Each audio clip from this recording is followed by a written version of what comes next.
It really depends. So if it's a value that I feel like my daughter needs more help with, I'll pause the video. There was a time when we were watching the movie Wonder, and it's all about a boy with a disability, and he was facing a lot of obstacles.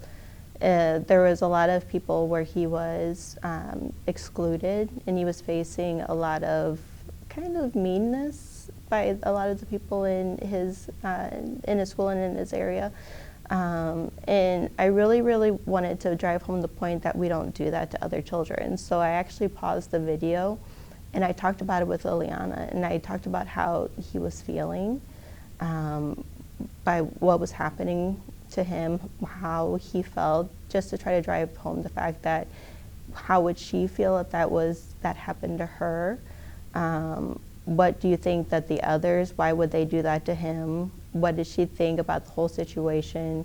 How we didn't want to do that to other people because we didn't want that to happen to us.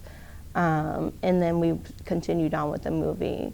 If there's other values that I feel like Liliana is really getting, and you know, I feel like it's something that she has kind of a strong foundation with, we'll just continue on with the movie, and I'll point out those situations where it's like, hey, that person really demonstrated kindness. That was really nice of them. They were really kind to that person. Or I really liked how that person helped that other person. That was really cool. Then we'll just continue on with the movie. So it really depends on where I feel like she needs more support or we really need to demonstrate more of a value. I'm teaching them critical thinking skills because I'm showing the areas in the books and the movies that really reflect our values.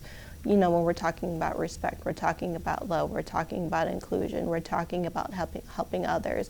I want them to be able to look at other movies and other books and see where those values are not happening. And I want them to be able to readily identify those and say, hey, that's not right. Hey, that shouldn't be happening. And in their real life and say, hey, this is happening in my everyday life. And be ready to stand up and protest that or be a change agent in the system or in whatever community or whatever group they're in.